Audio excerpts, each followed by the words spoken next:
Some people might get the community rights, and some people might get the economy right, and some people might get the scaling right, some people might get the art and the gameplay right. But I think putting it all together is great where the magic happens. Welcome to Layer Zero.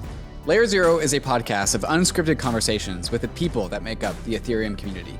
Crypto is built by code, but it's composed by people, and each individual member of the crypto community has their own story to tell. The cypherpunks understood that the code they write impacts the people that use it, and Layer Zero focuses on the people behind the code, because Ethereum is people all the way down, and it always has been.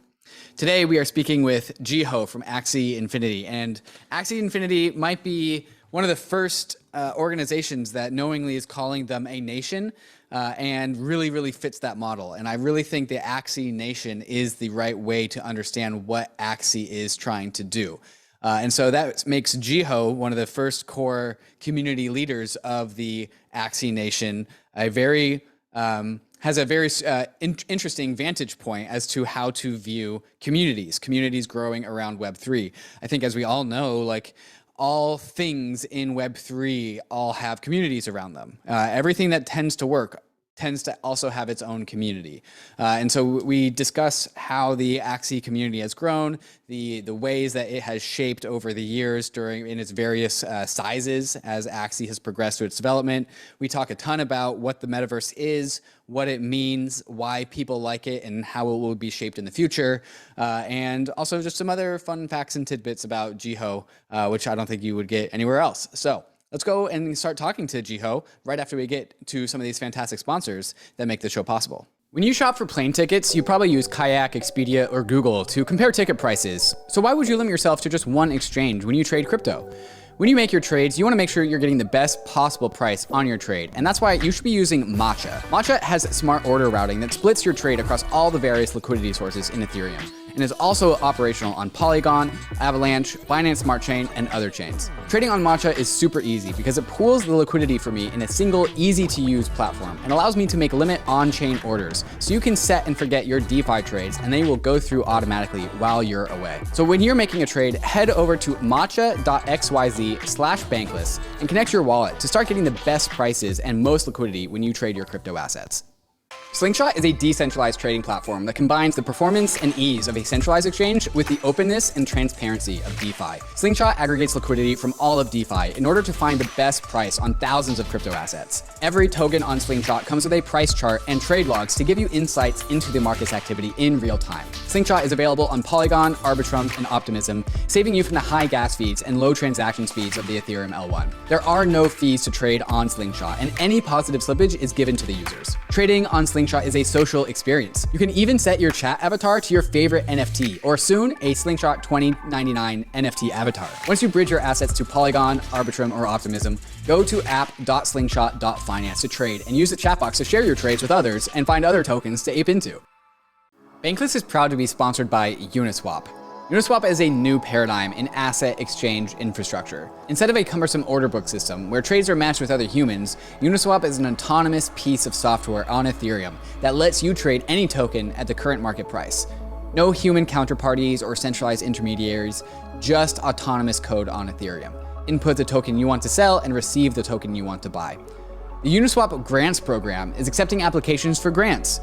Do you have something of value that you think you want to contribute to the Uniswap ecosystem? No matter how big or small your idea is, you can apply for a uni grant at uniswapgrant.org and help steer Uniswap in the direction that you think it should go.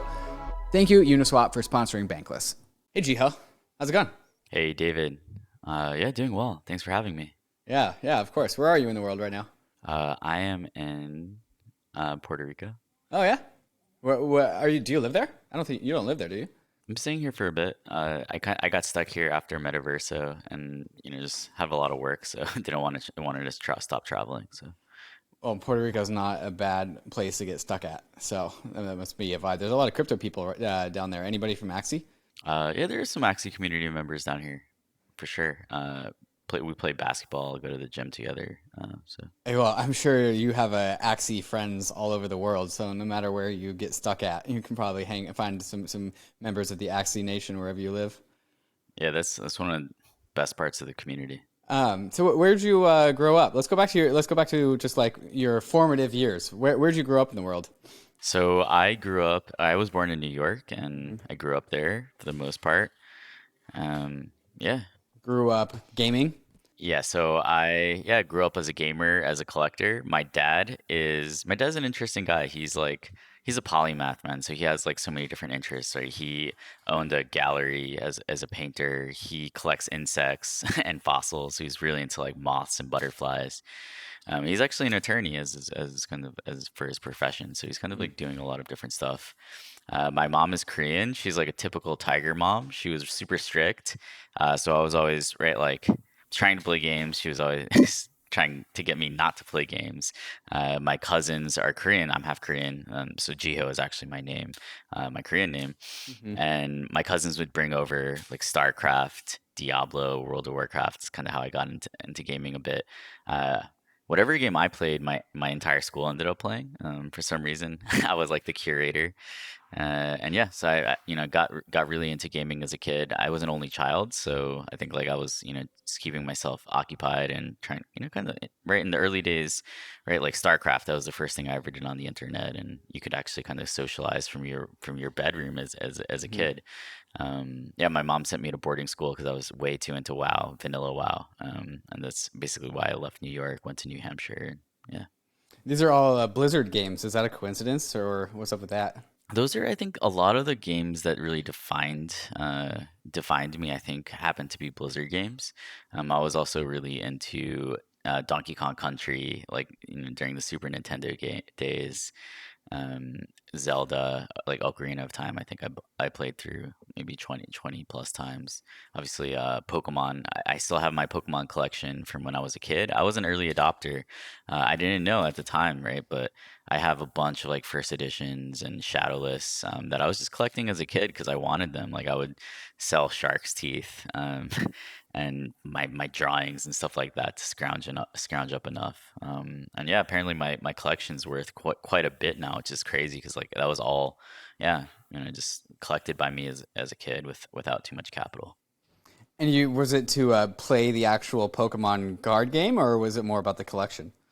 It was more about the flex, I think, and just Yeah. I have this collector's instinct, right, where there's some things that I just need, right, and I think it's similar to my dad. I think it's genetic. I think I inherited it from my father, right, where my dad has cases on cases of butterflies. I think he has like around 40,000 insects that he keeps in our Wow. house. So I think I just have that collector's gene. So I got really into I played Pokemon on Game Boy, but in terms of the card game, I was an only child, so I didn't have anyone to play against Right. me. So I would just collect them. And I was always like that was right. Those were in the days of kind of right. It's like if you wanted to play with other people, they had to like kind of come over to your house or whatever. So people would come over to hang out, but most of the time I was just by myself. Like I was one of the kids that bought two Game Boys so I could trade with myself. My red and blue version, so I could get the 150. Right, you couldn't get one. That was one of the genius aspects of Pokemon was you needed right, like Right. you couldn't get all 150 in classic, right, in the classic versions unless you actually right like somehow traded with someone who had the other version of the game. I guess like the loophole was that you could just be both people. Did you ever complete your Pokedex? I think I had 150. Yeah. Which was your starter? What was your starter Pokemon? I picked Charmander. Charmander. I like reptiles. Like I grew up having lizards and like salamanders are not reptile, but like amphibians. But yeah, Mhm. like had always had frogs, salamanders, reptiles, snakes, turtles. So you picked yeah, right. Got to pick the fire reptile. You said that you were like the trendsetter for your school's games. I want to unpack that a little bit. How'd that happen? Like, why was it a coincidence, or was it just you had the energy about the games that you liked, and that ended up being enough? What was there? Yeah, it's strange where right like yeah I would I just wanted people to play with me or like with Diablo like I would get people and right I was like I wanted people to trade with on amicable terms or to Hmm. kind of to kind of farm for me. I would gear them up and say hey get me send me some stuff later once you're up and running. Um, so yeah I don't know I think I was just really into it and I think also it was like my cousins were really, they're Korean. They were like really right, kind of ahead of the curve. They would get like the new Blizzard game as soon as it came out. So for some reason, I was always the one who would get this stuff first. And also, right, it was like also, I think my birthday was right around like where like games would launch. So I would always get whatever for my birthday and try to spread it to the rest of school so I had people to play with. Hmm. Yeah, a winter birthday. Yeah, I'm February, early February. Yeah. Okay. That's pretty cool because like actually we'll go into that later. What was it? Perhaps I mean you're kind of a charismatic dude. So when you come to school with your games that you want to talk about, were you like a school socialite? Like did you like to were you just like to just share stuff with other people and just happen to be games, or like what was your role in with your friends in school? It varied over time, but Huh. I think like if you ask like it's hard for me to comment on that. But if you Sure. ask my mom will say that everyone for some reason, all the boys or whatever like wanted to be my friend for some reason. They would try to like impress me by playing games. I don't know what it was about, but Do you see any of that still being true in your time at Axie now? I don't know. Like I mean, I think great. Because Like you have thinking an back, entire continent yeah. wanting to play with you at the moment. Yeah, thinking back, right? It's like it should have been obvious that I think I could be a good, a person to evangelize a game, to spread a game. It's come more into focus as things have progressed. So yeah, it's been a crazy journey, and I never would have dreamed that I would be involved in gaming as a profession. I Mhm. didn't know what I want to do with my life for most of my life, right? So it's only within the last 4 years or so that I've really, yeah, felt like I found my calling. Did you ever have like a entrepreneurial spirit as a kid, or is that also relatively new? I think I was. So I was, selling shark's teeth. I sold candy in my lunchroom. Shark's teeth, Uh, like we're talking about actual Yeah, shark's fossil teeth. shark's teeth, like Okay. fossil shark's teeth, like 10 million. Because my dad, we would collect fossils on the weekend, and he would let me take, the ones that weren't perfect and and sell them to the kids. Um, so yeah, I was kind of artistic as a kid too. I was, selling my drawings and I would sell my drawings and paintings to anyone that came into my house, like my mom's friends, my tutor, people who came over to who came over to look at my dad's collection. So yeah, I think like I think I'm a people pleaser. Mm. So I think like right, like also giving people what they want and right, having like some kind of beneficial two-way transaction, I think makes me happy. So it wasn't out of like a drive to save up for something that you wanted to purchase. It was more about like the transaction itself. I uh, I think right, like there's a social element of it, but then obviously yeah, like I always was saving up for something, right? My Shadowless Charizard I saved up a while to be able to buy it. I think I paid $15 or maybe 15 to $25. I think they're worth like 15K now. Oh Uh, my god. so so so I saved up for a while for that. I would create my mom would and I would we would I would actually create my own reward structures as well, where it was like, oh, if I do something good, I'll get a marble. And then if I get 10 marbles, my mom would give me like $10 or buy me a toy or something like that. So I was also interested in that kind of stuff. But yeah, I don't know. I would say I was a relatively entrepreneurial kid. I think that there are more entrepreneurial kids out there. But yeah, I had a little bit of that in me. That sounds a little bit of a incentive gamification that you impose upon yourself by your mom. Is that sound about right? Yeah, I would create the incentive structures that my mom would use to keep me behaved. Yeah. And then of course, naturally, this just lends itself into game economics design later, right?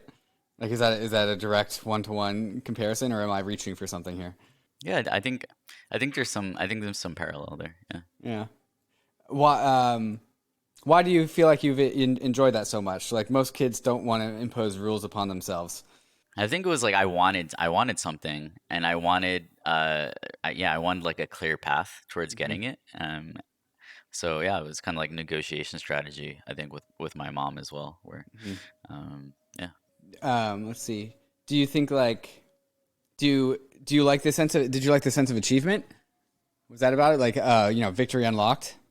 Kind of, yeah, yeah. I think I do like transparent reward systems. I think tend to think about that a lot with right Axie. Not just within the game. The game economy. I have like a I would say relatively small role with, but also the creators and the community and how everyone kind of aligns incentives.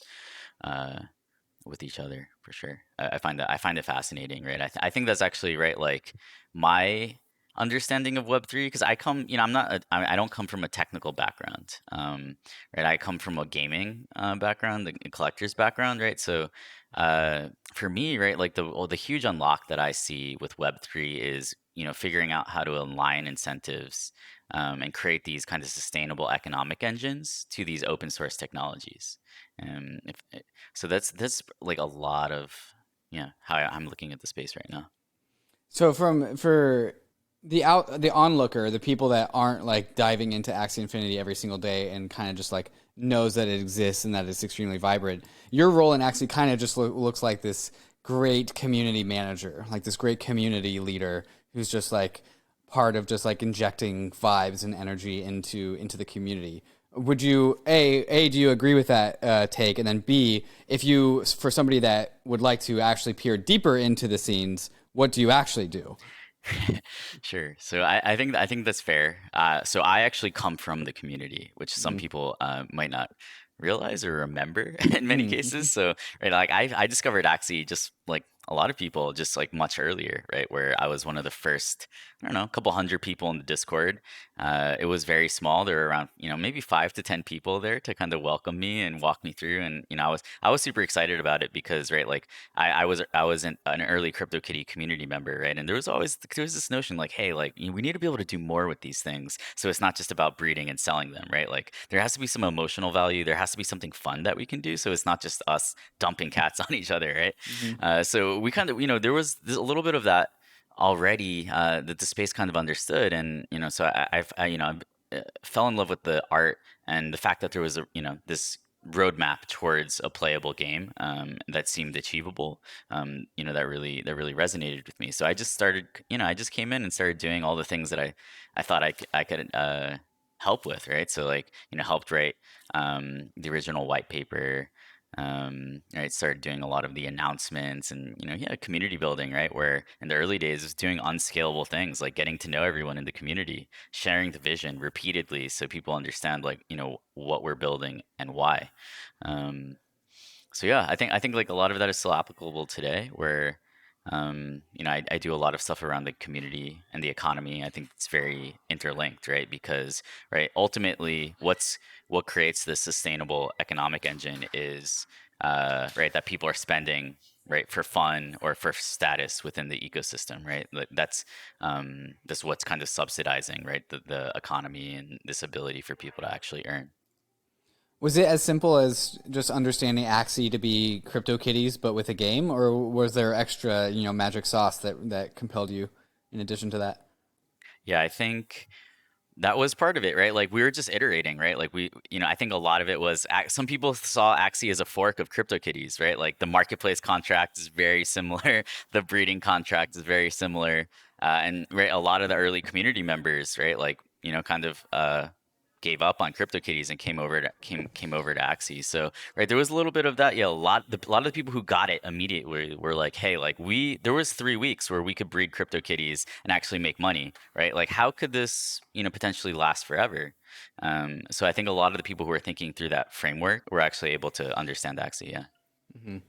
And then was it what was it in equal parts of like the fun of the game and or with the tokenomics, the breeding, or were you actually thinking like, oh, this is actually a really fun game. I'm excited to play this, or was it more about just like, oh, there's this fun like weird breeding economic system behind it? Like, was it both, or was one really compelling? I think it was a combination, right? Like, yeah, the idea that, right, like you would actually need to spend time in game to earn the right to breed. I think that was like, right, like one thing that just locked into place and seemed to make sense, right? Where you could basically, right, like the problem with CryptoKitties was there's just a hyperinflation because people could just like, keep breeding at will. Whereas, right, the idea that, okay, if you actually sunk human time, effort, and skill to earn the right to be able to breed, right, this would, act as a way to basically, right, back each Axie with real human time and effort. So I think that was a lot of it, right? And then yeah, people were part of it was just the community. Like people were willing to help. People understood that this was a community driven thing.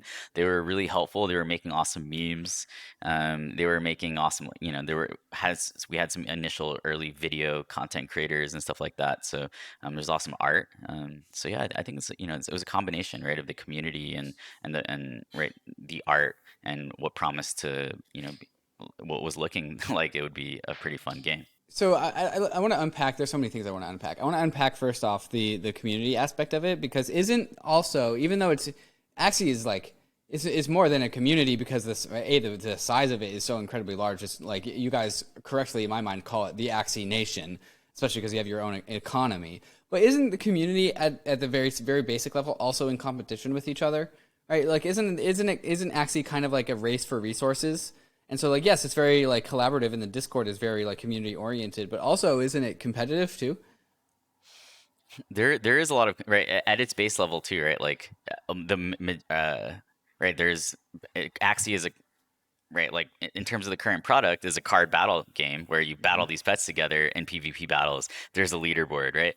Mm-hmm. But yeah, I think there's also, right, this collaborative spirit, which I think is interesting, right? Like how do you turn like what's right now a PvP experience in terms of the gameplay, and why is it so collaborative, right? Because there is, right, this base ownership, right, where everyone owns Axies, right? A lot of people own Axis tokens, right? Um, so yeah, it's right, there's a little bit of competition. I would say friendly competition as well, which kind of creates some camaraderie and bonding. But also, right, there's this PVE component. And the PVE component is like everyone in the Axie community against the world who doesn't take us seriously, who thinks that NFT games are never going to work, right? And we've always had that kind of underdog chip on our shoulder, and I think it's really important that we maintain that even as we get larger. Did you just use PVE, where the E is not just the game that you're making, but the whole entire universe? Is that what Yeah, you just did? exactly. I think, right. I think Degen Spartan once talked about that, right? Like life in terms of like PVE, P and PVE. So, yeah, It's an interesting like tool to rally a community behind, because like there's no better like enemies that exist to rally a community than like the faceless ones, right? And especially the gargantuan faceless ones. Like, oh yeah, like we're gonna take on everything. Can you just unpack that a little bit more about the significance? Is that like an idea that you have, or is that more like a codified part of the Axie culture about how like, oh yeah, we're going to take on the world, or is that just kind of the vibe that you get after you read between the lines? I think it's maybe half, right? Like we saw in the early days, right, that the community was kind of rallying against always, right, that had some kind of something or someone to rally against, right? In the early days, we kind of had like this beef with the CryptoKitty community where they thought, oh, like this is just a CryptoKitty clone, right? They're never gonna do anything, right? So yeah, there's always been, I think, right, like, and from the early days, we saw that that was like a good strategy, and I think it's also true that, right, like people, because Axie is so cute, I think they don't take it seriously. And it's like I think it's just been us proving, right, the doubters and the haters wrong, like month after month, over this journey. And I think, right, that's like part, yeah, it's part, this is part of the fun, I think. And so yeah, I think it's part of our culture, and I think it's also something that the community leaders, not just myself, right, community leaders understand is an effective strategy for getting everyone on the same page. I want to keep going down this thread, but there's a question I have that I think if I don't ask it now, I might lose it. And that is a lot of the games that I play, like Diablo, both 2 and 3 included, Borderlands comes to mind. A lot of these games and just end up all in the same state, which is like grinding. And me personally, that's kind of when I like tap out of the game. It's like, okay, I will go through level 0 through like 99. But once I'm at 99, like I'm out. Like I'm done with the game. Like I don't want to grind the same things over and over and over again. Have you guys thought about this at Axie, and how have you like kept people engaged post grind? Like once you get to the grinding stage, how do you keep people entertained? Yeah, I mean, I think obviously, right, like the fact that you have ownership of the things that you're grinding for, I think, helps, right, where you can potentially, right, convert it into something that's helping you in real life.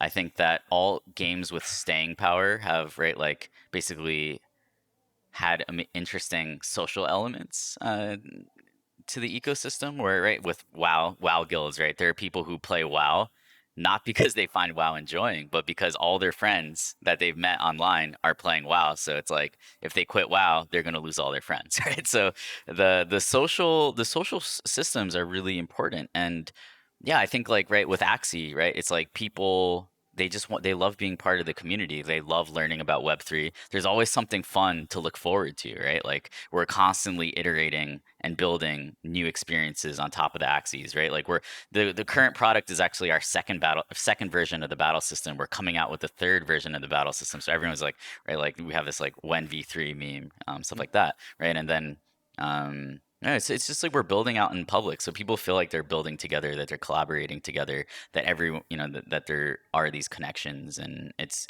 just far more than a game, right? It's a place to have fun, to bond with each other, to flex your crypto kind of extravagance. So that it has a it's Axie is rewarding, right?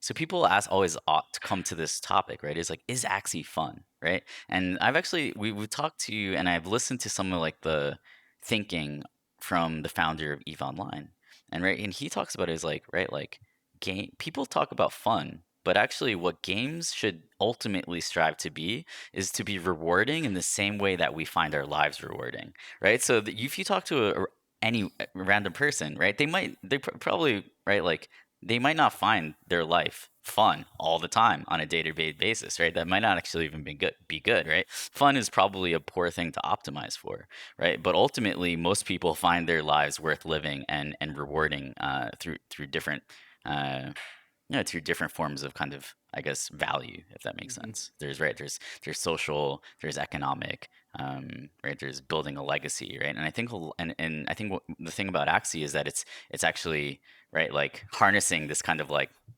idea of ikigai, right, where you're people feel like they're part of this movement. They're building something that's substantive and important, and yeah, they're having fun and making friends while doing it. There's a line that I remember Joe Rogan saying once upon a time where he was recounting the story of this person that he met that had this like kind of basic like production behind the scenes job at some like live music venue. I don't know, is irrelevant. But and just like kind of this normal guy, but he was like in some like insane top 10 tier World of Warcraft player. And like the line that this individual left with Joe Rogan was that I am such a nobody in the real world, but in World of Warcraft, I'm like one of the biggest celebrities. And like Joe Rogan was harping on the fact that the guy was talking about how he's nothing in the real world, and like the contrast that he was giving was like, oh yeah, he gave up his real world identity in form of this like fake World of Warcraft identity, and he just deposited all of his like mental energy and mental motivation into this fake world, this like this World of Warcraft world. But I think when you kind of take a context of what you just stated, where it's like, no, World of Warcraft's not supposed to be fun; it's supposed to be rewarding. And then also we talk about integrating assets into things like Ethereum, where there's USDC on Ethereum, which is connected to the Federal Reserve, and how can that be fake, right? And so like the assets that you find in your game are just one steps away from being the reserve currency of the world. How can that be fake at all? And so like the takeaway that I just got out from what you just said is that with games not supposed to be fun, they're supposed to be rewarding. Like we're actually trying to recreate the real world, but in the digital world, right? We are not trying to make the digital world fun. You're trying to make the digital world real. I think that's also a functioning definition of the metaverse, right? Is Totally. right right this idea that our digital identities, our digital items, our digital experiences and lives are starting to merge and, right, like become just as important and just as substantive and rewarding as our lives in the physical world. Yeah, I think there's hopefully a transition happening where like games are no longer just like supposed to just serve you like dopamine on a platter, but they're supposed to serve you emotions of all types, like responsibility, like the things that you would find out in the real world, like loss. I think there's a big component of Eve Online, which is loss, where like you go and you build your ships and then like you get like hijacked by pirates and you lose all of your stuff. Like that's a real emotion that you're going to feel as a result of that, and it's not fun at all, but it's very, very real. Yeah, right, the more the sustainable game economies, right, are going to mimic parts of life that we don't like, Mhm. in interesting ways, and that's also right. It's like as someone who works on games, right, that's something to think about. Is like, right, like how close to everyday physical life do you want these games to be, and what is there right, is there some hybrid that is like a nice, I think, middle zone that it might be, preferable. Um, so yeah, it's I think that's where a lot of the design space is. There's another line that I hear also on Joe Rogan, but this one came from Elon Musk, where he was talking about why Instagram has got bigger than Twitter, and Elon Musk said it's limbic resonance, as in Instagram resonates with people's like more reptilian brain much better than Twitter does. Twitter makes you think; it makes you like actually use your brain. Instagram doesn't. You just vibe, and Instagram makes you feel emotions, and so maybe the version of the metaverse that delivers reality rather than just dopamine is the one that humans gravitate for, because we're striving for that same kind of feeling, right? We're striving for that, responsibility, all the things that make us human. And so maybe it's the successful games of the world are the ones that don't just deliver dopamine on a platter, but are the ones that allow people to like use their deeper parts of their brain. Yeah, especially the ones, right, the ones where people feel okay. I think spending 12 hours a day, and right, it can't just be right all pleasure. Speaking of Joe Rogan, Joe Rogan, Axie was actually mentioned on Joe Rogan Really? last week. Like he was looking into it, looking at the website. He had it up, so we were trying to get in touch with him. But that was an amazing moment for the community. Yeah, I think Joe Rogan's like on the cusp of just like going down a lot of the Web3 rabbit holes, and everyone wants to talk to Joe Rogan, obviously. But I think it's just going to take one of us to break open the doors. So if it's you guys, congratulations. If that's coming your way, that'd be pretty cool. It's interesting because, right, I think the flow of the conversation was, hey, like, what do you think about Meta, right? And what, Hmm. Facebook, formerly Facebook, is now doing. And then, right, somehow, right, it's like, right, like rather than showing anything that Meta was doing, they actually showed Axie Infinity. So, if we can be, right, if we can be the poster child of, this new digital revolution that's happening, I think that's going to be awesome for us, for Ethereum, for everyone. So how did you go from like one of the early members inside the Discord to an actual team member? I just, I showed up and I saw all this work that needed to be done, and I started doing it. In the early days, I didn't get paid. We didn't have money. We didn't have ETH. uh, so I was getting paid in Axies initially. Ended up, working out really well. Like, some of those Axies are super rare right now. So yeah, just started figuring out what needed to be done. So a lot of the initial team members, they're Vietnamese, right? Masmune, who's like our artistic genius, Trung, who's like our CEO, he's an engineer. They're Vietnamese, so right there's a little bit of a language barrier, right? So I thought, hey, like I could come in and just do some communication, try to build excitement and understanding of how big this could be within the community. When you saw the potential behind Axie Infinity, did you what potential did that forum come in? It's like, oh, there could be a lot of people playing this game, or like, oh, these Axies could be really, really valuable. Like, which one was the one driving you? Yeah, I think it's a combination, right? Like I think also like the limbic system thing also like resonates because it's like, hey, like these are cute. Like people are gonna like this. This has the chance to really change gaming.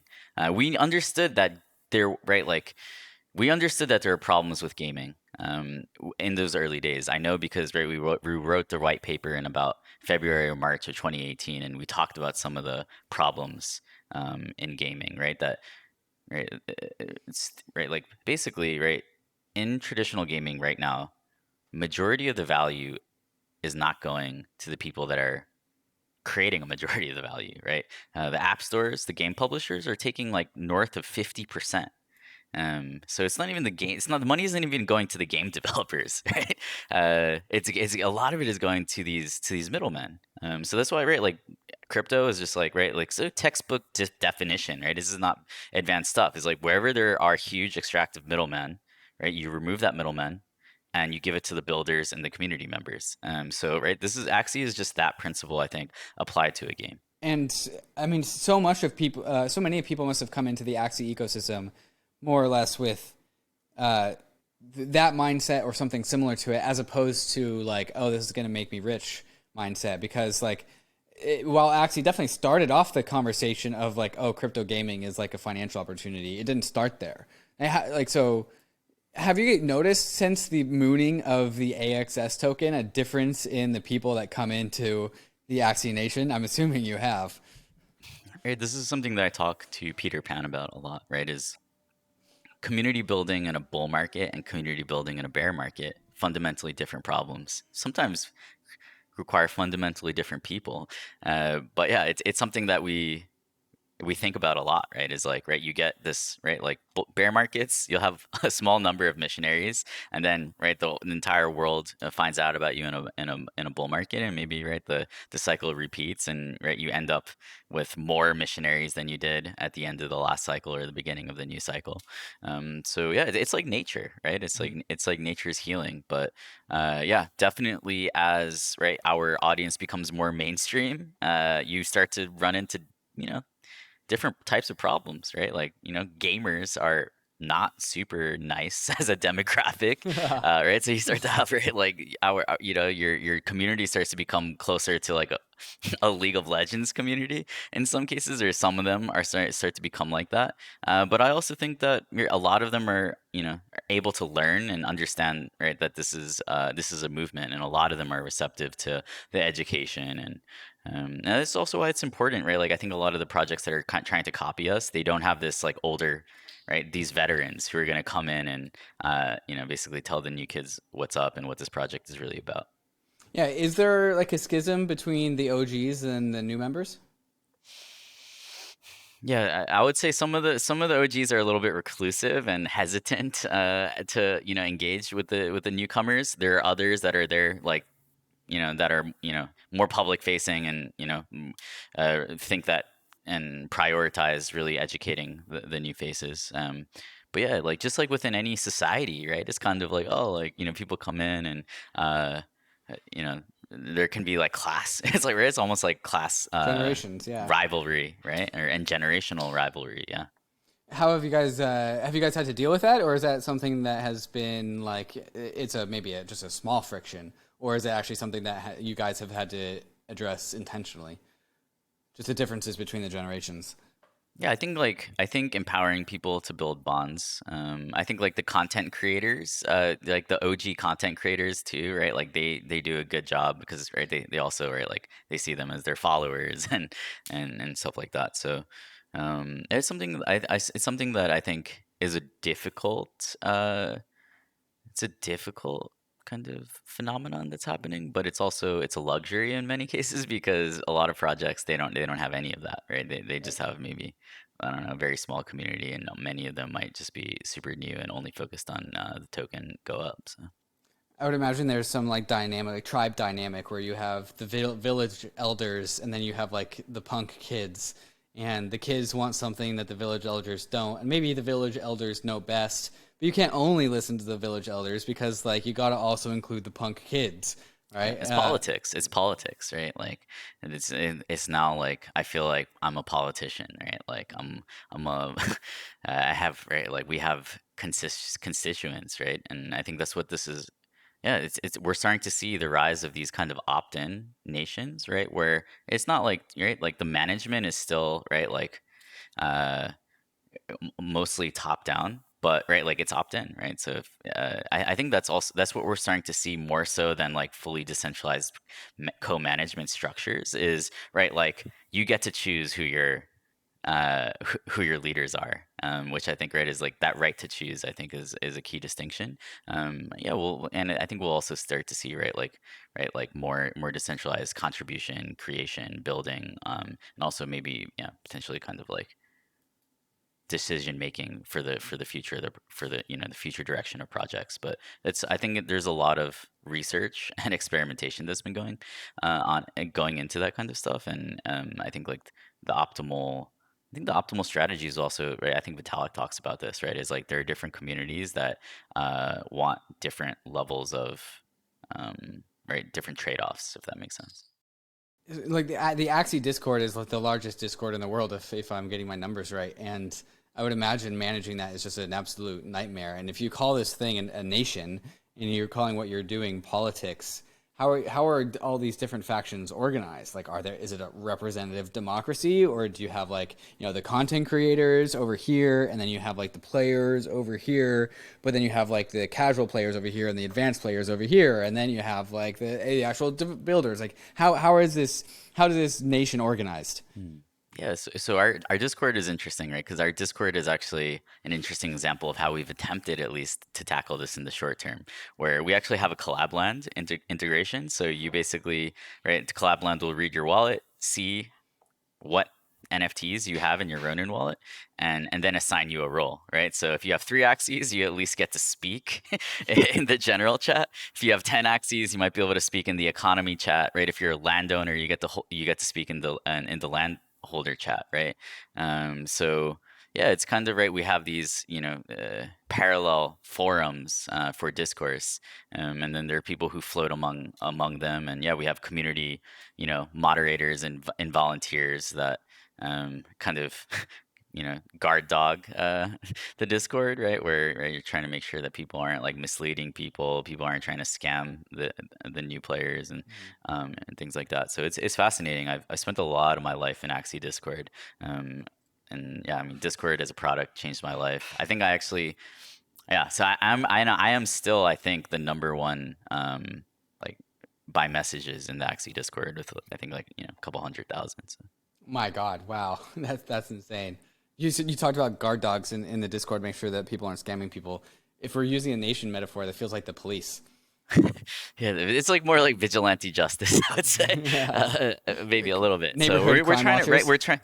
Yeah, we're trying to figure out, like, I think this is a question that we think about a lot in conjunction with the rest of the entire ecosystem. Is like, right, like, what is the correct level of like community, right? Like the community driving some initiative and norms within the ecosystem, and what needs to be kind of like more of a firm, Right, something top closer to down. a rule or a law, right? Right. Yeah, that's nuts. I can't imagine how tall of an order that is.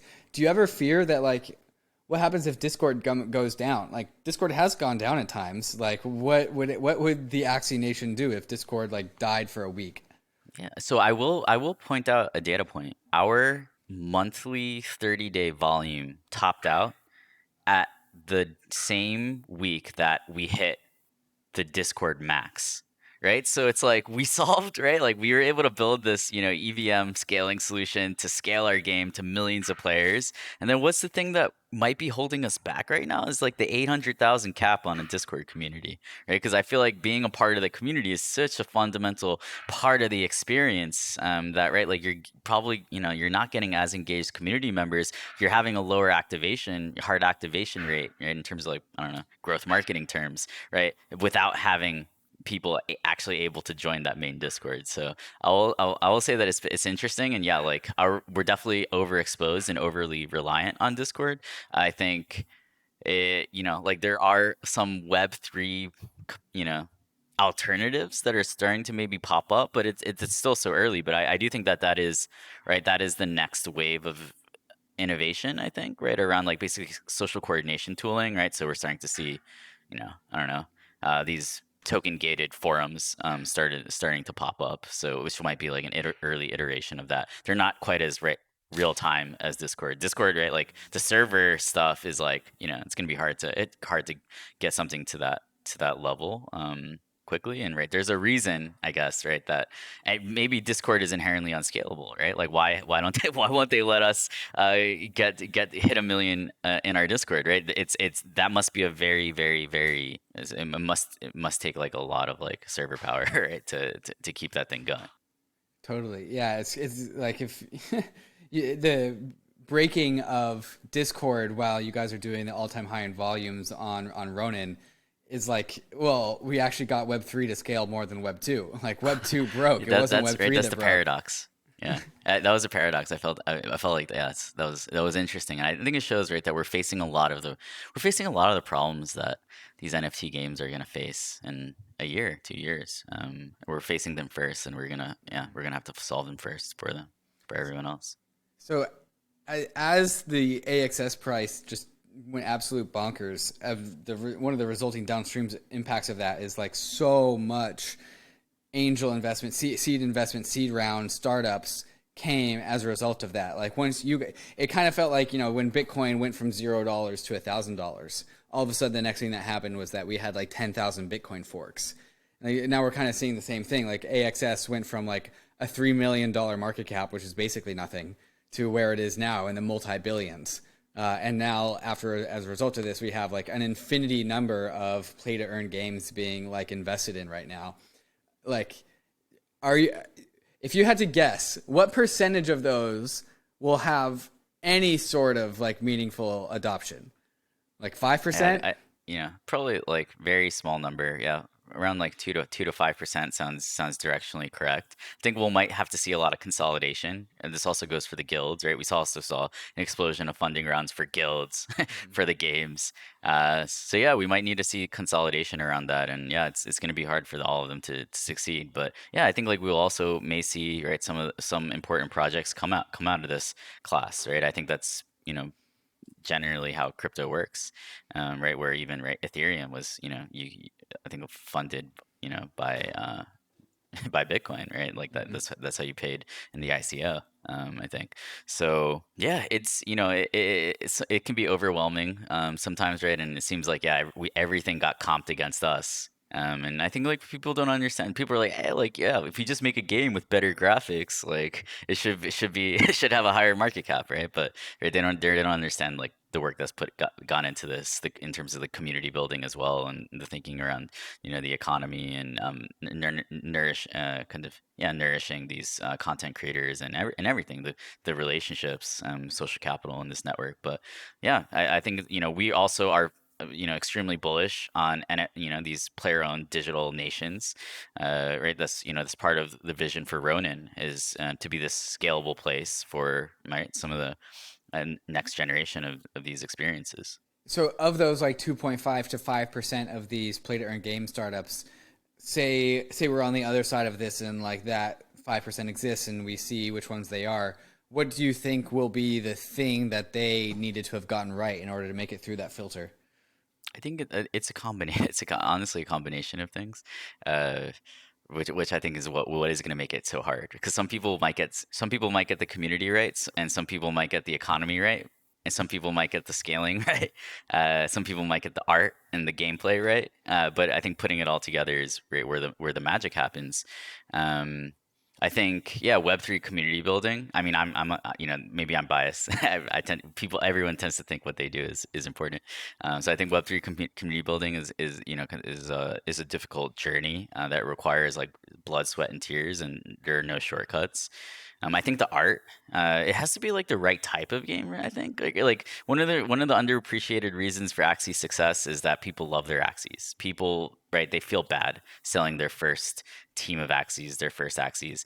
The Gemini exchange has been my exchange of choice ever since I got into crypto. I use Gemini to both buy the dips and also manage my regular automatic monthly purchases of my preferred crypto asset. On Gemini, you'll find over 50 different cryptos, including many of the top DeFi and Metaverse tokens like YFI and Axie Infinity. Using Gemini Earn, you can earn yield on your various cryptos, including 8% on the GUSD stablecoin. Gemini is available in all 50 states and more than 50 countries worldwide. So if you're looking to upgrade your crypto exchange, sign up at Gemini with gemini.com/gobankless and get $15 of Bitcoin after you trade $100 or more within the first 30 days. That's gemini.com/gobankless.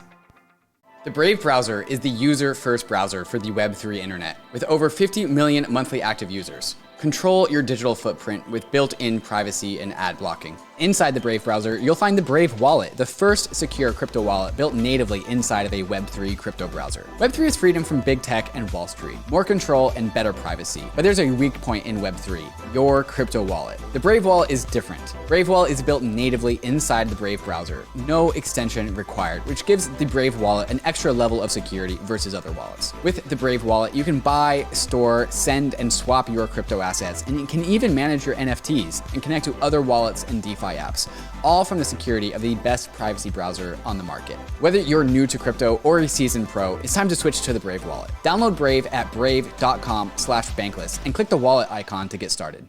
ARBITRUM is an Ethereum scaling solution that's going to completely change how we use DeFi and NFTs. Over 250 projects have already deployed on ARBITRUM, and ARBITRUM's DeFi and NFT ecosystems are growing rapidly. ARBITRUM increases Ethereum speed by orders of magnitude for a fraction of the cost of the average gas fee. When interacting with ARBITRUM, you can get the performance of a centralized exchange while tapping into Ethereum's level of decentralization and security. If you're a developer who wants low gas fees and instant transactions for your users, visit developer.offchainlabs.com to get started building your application on ARBITRUM. If you're a user, keep an eye out for your favorite DeFi apps or NFT projects building on ARBITRUM. Many of your favorite apps are already live, with many more coming over soon. You can find these apps at portal.arbitrum.one, and you can bridge your assets over to ARBITRUM using bridge.arbitrum.io in order to experience DeFi and NFTs the way it was always meant to be: fast, cheap, and friction-free. So Jiho, we had this break in the conversation, but we're going to do our best to pick up where we left off. You were talking about how everyone has this like emotional bond to their first team of Axies, and it makes it difficult to sell these Axies, or emotionally difficult is what you were inferring to. And kind of reminds me of a conversation I was having with a DC investor where NFTs, when like crypto prices go down significantly, NFTs they're not the first thing that people go to like liquidate when they need to cover their margin positions, which many people in DeFi have. Do you have your own experiences about like your emotional attachments to Axies that you might be able to share? Sure. So yeah, there are a bunch of Axies that I consider priceless that I would never sell, right? Like my first Axie number 707, right? That was what kind of introduced me to the universe and started my journey, right? Like I bought that thing, I thought it was awesome, and right, just started. I felt like, okay, I'm part of this project now, and I have to start working. So yeah, I think right, like that emotional utility, right? I'm not sure if that's a term, but I think it makes sense, right? It's like, there's this emotional utility where, right, like, right, NFTs don't work if everyone is buying NFTs to try to make money, right? Like, it's just the laws of the universe don't work like that, right? There has to be, right? There has to be this notion that, right, you're kind of spending money. There are people who are spending money on NFTs rather than just everyone cannot be an investor, right? Just like, yeah, I think we talked about this, right? Like when you buy a Pokemon card, right?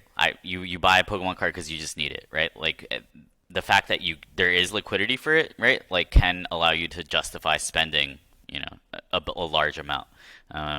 So I think that's a lot of where the future is, and right, like what people need to understand. I think this is also something that we don't do a good job of communicating as a space to the public, right? The public sees this, they see us as right, these degenerates that are right online, right, like and all the headlines are about people making millions of dollars or whatever, and we have to do a better job of communicating, right, the emotional utility, the emotional aspect, the pride and joy of showing off these NFTs. I think that's super important in the education process and expanding the community and getting more people involved.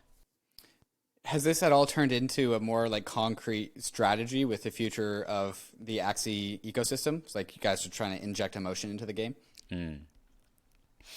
Yeah, I think things like, right, like collector's badges, right, like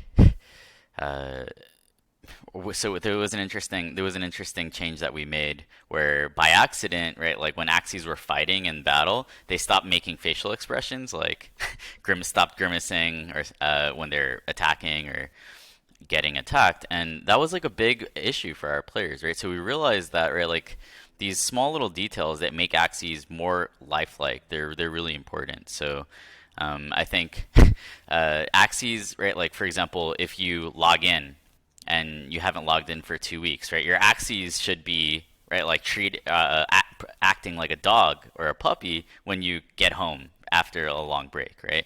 That so I watched the documentary, like why do we love dogs? Why do humans love dogs?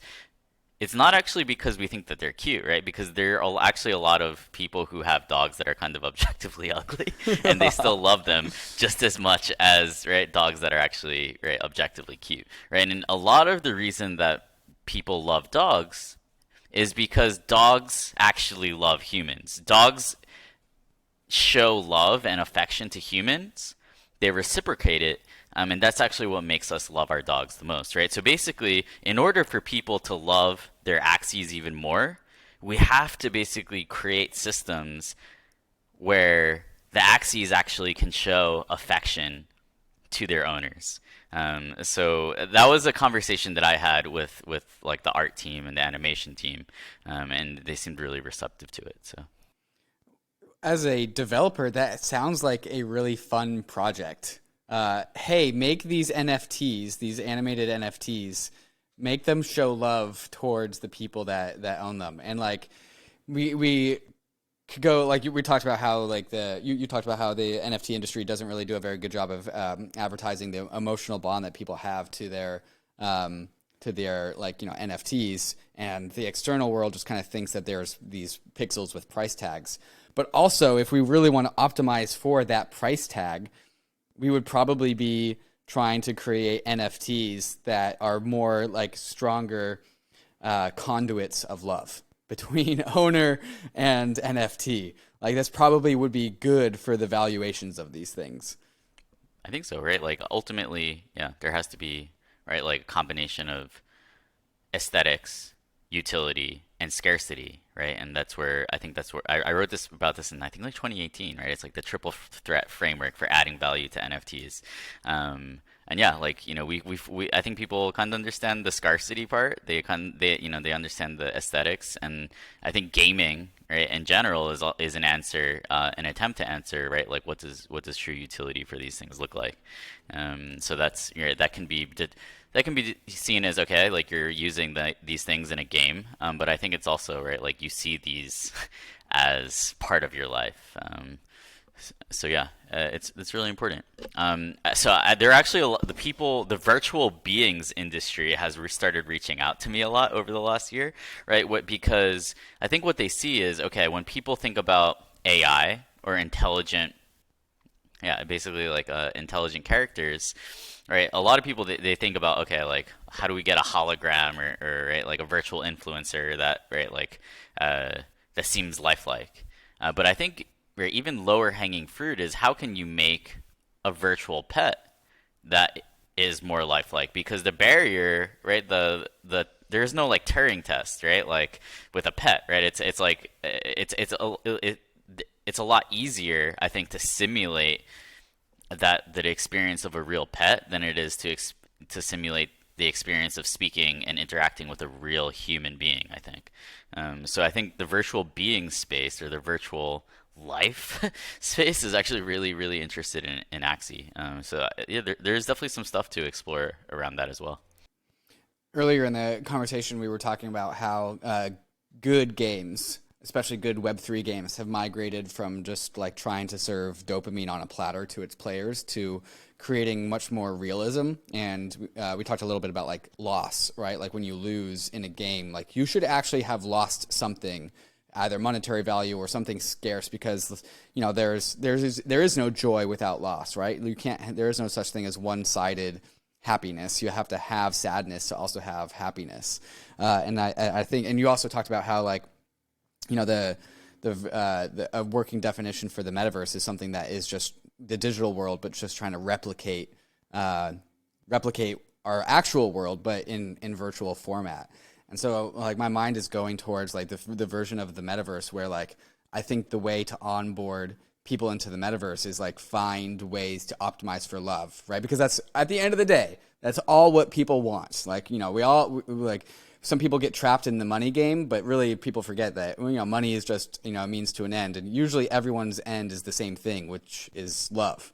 And so maybe that's the alpha for any of the, Web3 game developers here is like, yeah, you're actually trying to build love into your game.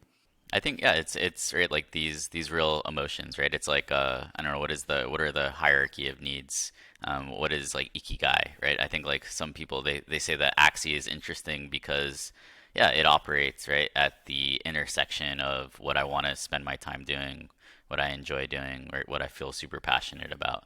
Um, so yeah, I think yeah, replicating these right like we talked about right the people they say oh like NFT games they're not fun enough right and fun is some kind of like arbitrary ideal but actually right the founder of Eve Online right he says like don't optimize or don't chase fun as a developer right it's like you actually want to create professions within your ecosystem right like you want to create a rewarding experience. And I think, right, like, yeah, I think, right, like what we're seeing is that our digital lives are becoming rewarding in the same ways that our physical lives are hard, they're difficult, but we ultimately, most of us find them rewarding in some way or another. Do you think that software? There's that meme that software is eating the world, right? And now with Ethereum and smart contracts, software is also eating finance for like the first time ever. There's generally been the pattern that anything that software touches, it generally improves. And so now we have this concept of like the metaverse, where software is just straight up eating reality outputting like a different one that perhaps is improved. Like it could get real dystopian, but it could also get real like utopian as well. Like, do you think that like do you agree with the trajectory that like software is producing a new version of reality that perhaps is better because that's how we can code for that. We can code it to be better.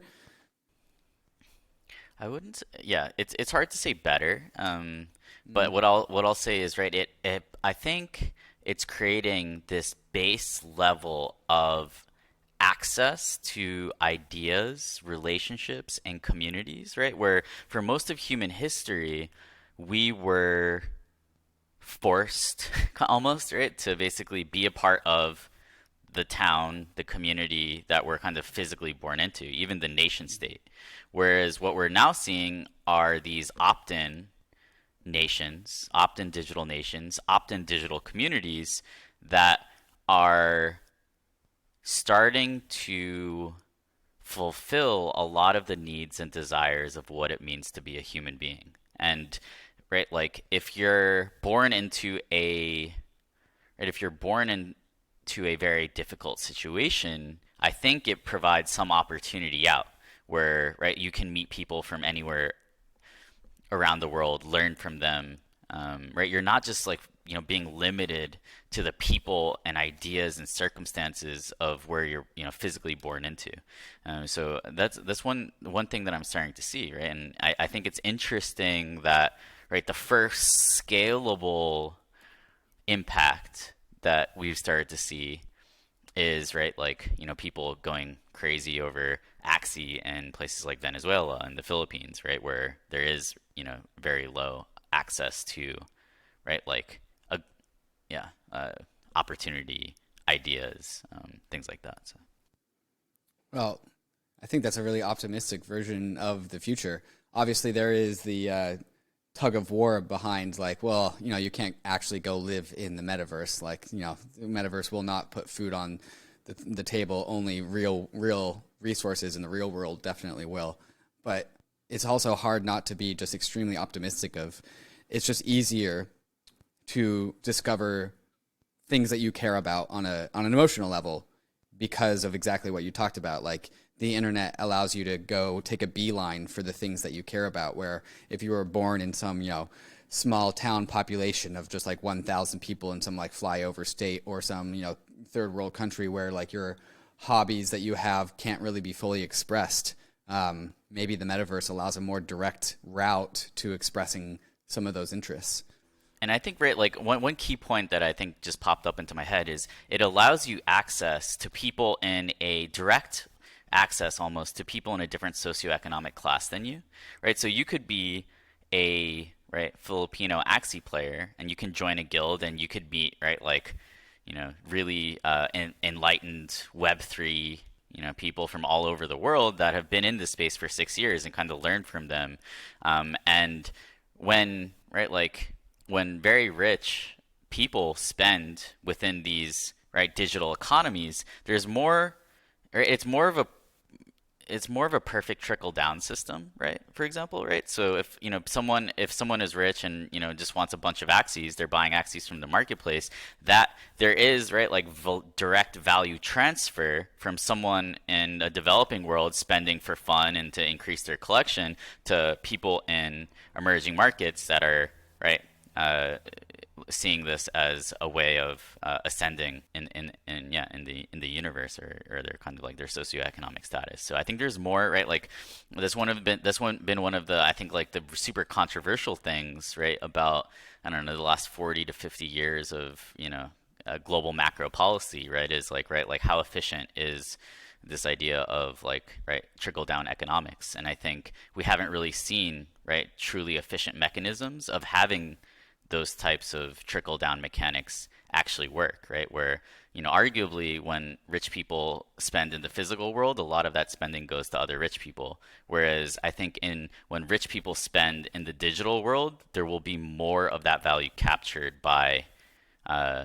yeah, I guess people who are, I guess, who don't have that much capital. Mm-hmm. Jiho, what about the future makes you optimistic? I think that the future is going to be scary. I think the future is going to be actually be more free, and there's actually going to be more responsibility in that. I think like we're starting to see the technologies that will allow us to be right more autonomous. Um, but there will also be right like a battle, and I think for me like what I find, like I always felt like I was a revolutionary without any cause to be involved with.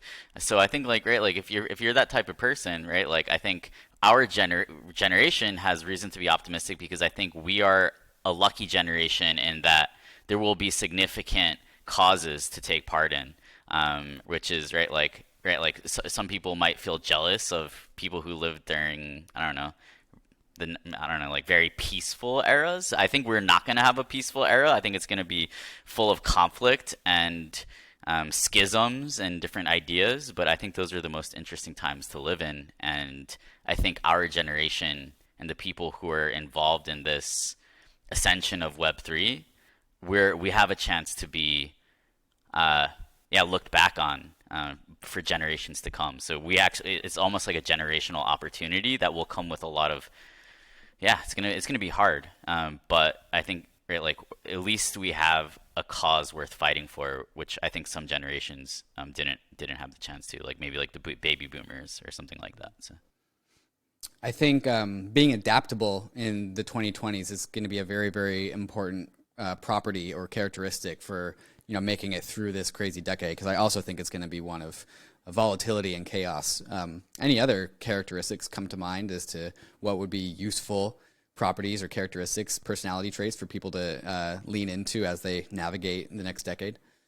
yeah, so I think like open-mindedness, curiosity, just being open to making friends with anyone anywhere in the world and forming like deep social and kind of economic relationships with people over the internet, right? I think um I think like and then just like being willing to, I don't know, waste a lot of time online, right, trying to click the right combination of buttons to go down these interesting rabbit holes. I think that's just so I think like the willingness to kind of wander, and right like some people, I don't know, are so goal oriented, but I think sometimes you just need to kind of absorb information. So I think having that willingness is also going to be really important. Jiho, thank you for joining me on this episode of Layer Zero. Thanks for having me. It was a lot of fun. Hey, we hope you enjoyed the video. If you did, head over to Bankless HQ right now to develop your crypto investing skills and learn how to free yourself from banks and gain your financial independence. We recommend joining our daily newsletter, podcast, and community as a Bankless Premium subscriber to get the most out of your Bankless experience. You'll get access to our market analysis, our alpha leaks, and exclusive content, and even the Bankless token for airdrops, raffles, and unlocks. If you're interested in crypto, the Bankless community is where you want to be. Click the link in the description to become a Bankless Premium subscriber today. Also, don't forget to subscribe to the channel for in-depth interviews with industry leaders, Ask Me Anythings, and weekly roll-ups where we summarize the week in crypto and other fantastic content. Thanks everyone for watching and being on the journey as we build out the Bankless Nation.